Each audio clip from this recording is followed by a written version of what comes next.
Voice of పిఎస్ఆర్కి మిత్రులందరికీ మరోసారి స్వాగతం. ఇటీవల కాలంలో కొంతమంది యూట్యూబర్లు యూట్యూబ్లో అప్లోడ్ చేస్తున్నటువంటి వీడియోలను చూస్తుంటే కాస్త చికాకు వస్తుంది, ఒక్కోసారి జుగుప్స కూడా కలుగుతుంది. అసలు లోపల వీడియోలో ఉన్న కంటెంట్కి థంబ్నెయిల్లో పెట్టేటువంటి హెడ్డింగ్కి సంబంధం లేకుండా కొంతమంది యూట్యూబర్లు సెన్సేషన్ కోసం దాన్ని ఉపయోగించుకుని ఏదో రకంగా డబ్బులు సంపాదించడం కోసం వీడియోలు చేయడం అనేది చాలా బాధాకరం. కొంతమంది ఈ వీడియోని తొలగించకముందే మీరు చూసేయండి అని చెప్పి థంబ్నెయిల్ పెడుతూ ఉంటారు. అంటే తొలగించడానికి అర్హమైనటువంటి కంటెంట్ అందులో ఉందని భావించాలో ఏమో నాకైతే అర్థం కాదు. ఇంకొంతమంది అయితే ఎవరి మీదైనా ఎఫ్ఐఆర్ బుక్ అవ్వగానే ఫలానా వ్యక్తి అరెస్ట్ అని చెప్పి హెడ్డింగ్లు పెట్టి వీడియోలు చేస్తున్నారు. ఇంకొంతమంది అయితే అసలు లోపల ఉన్న కంటెంట్కి పైన ఉన్నటువంటి థంబ్నెయిల్కి ఏమాత్రం సంబంధం లేకుండా పిచ్చి పిచ్చి థంబ్నెయిల్స్ చేసి వీడియోలు చూసేవారిని ఆకర్షించేలాగా ప్రయత్నం చేస్తున్నారు. తీరా లోపలికి వెళ్తే థంబ్నెయిల్లో పేర్కొన్న అంశానికి దానికి సంబంధం ఉండదు.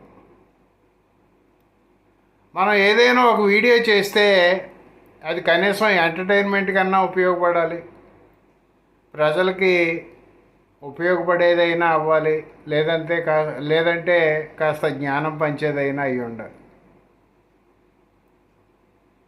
ఈ యూట్యూబర్లలో డబ్బు సంపాదించాలనే అపేక్ష ఎక్కువగా కనిపిస్తోంది తప్ప సమాజ హితకోణం ఏమాత్రం కనిపించడం లేదు. తెలుగులో సామెత ఉంది, ఆముదం రాసుకుని దొరికినా అంటుకునేదే అంటుకుంటుంది తప్ప అంటుకుంది అంటుకోదని. ఏదైనా వీడియో ఆన్ చేయగానే మొదలవుతుంది, నా వీడియోకి లైకులు కొట్టండి, నా వీడియోని సబ్స్క్రైబ్ చేయండి, 10 మందికి షేర్ చేయండి. సిగ్గు లేకుండా అడుగుతున్నాను, నా వీడియోని సబ్స్క్రైబ్ చేయండి, లైకులు కొట్టండి అనేవాళ్ళు చాలామంది కనిపిస్తున్నారు.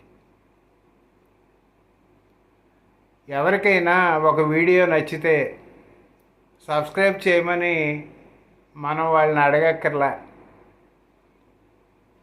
ఆ వీడియోలు చేసేటువంటి వ్యక్తి తనకు ఇంట్రెస్ట్ అయినటువంటి వీడియోలను తయారు చేస్తున్నాడు అని ఎవరైనా భావిస్తే ఆటోమేటిక్గానే వాళ్ళు సబ్స్క్రైబ్ చేసుకుంటారు. అందుకనే ఎక్కడ నా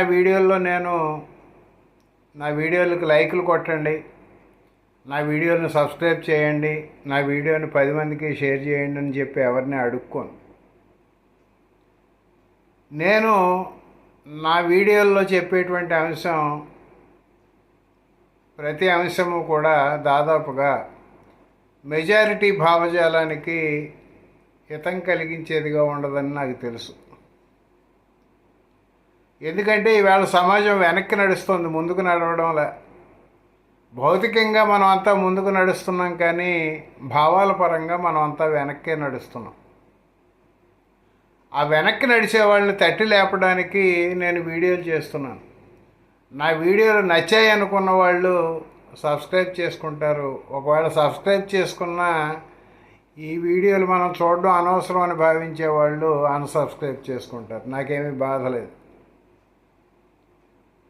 ఎవరో లైకులు కొడుతున్నారనో, తిడుతున్నారనో, పొగుడుతున్నారనో నా భావాలను నేను మార్చుకోను.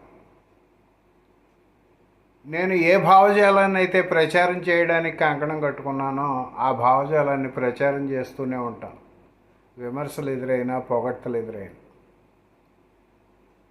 ఇటీవల కాలంలో కొంతమంది యూట్యూబర్లు మరీ రెచ్చిపోవడం మనకు కనిపిస్తోంది.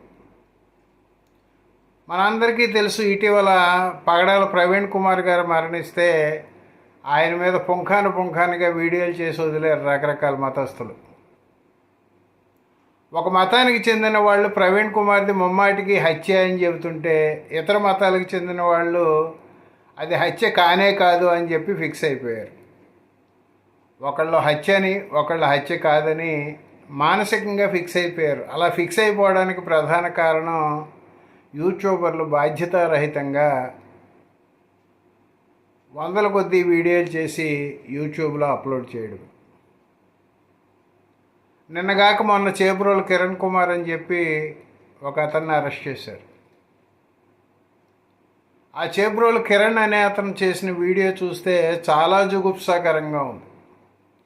అతను సెన్సేషనల్గా ఉండడం కోసం అని చెప్పి చాలా విషయాలు చాలా కాలంగా చెబుతూ యూట్యూబ్లో వీడియోలు అప్లోడ్ చేస్తున్నాడు. సెన్సేషన్ కోసం ఆడవాళ్ల పట్ల జుగుప్సాకరంగా వ్యాఖ్యానాలు చేయడం, ఉన్నది లేనట్టుగా లేనిది ఉన్నట్టుగా చిత్రించడం, వీడియోలోని కంటెంట్కి సంబంధం లేకుండా థంబ్నెయిల్స్ తయారు చేసి ప్రజల మీదకు వదలడం, ఇవన్నీ నా దృష్టిలో సామాజిక నేరాలు. డబ్బు సంపాదించడానికైతే చాలా ఇతర మార్గాలు ఉన్నాయి. ప్రజల్ని వెర్రి వెంగళప్పలు చేసి డబ్బు సంపాదించాలని చూసేటువంటి యూట్యూబర్లలో ఎప్పటికైనా మార్పు రావాలని చెప్పి ఆశిస్తున్నాను.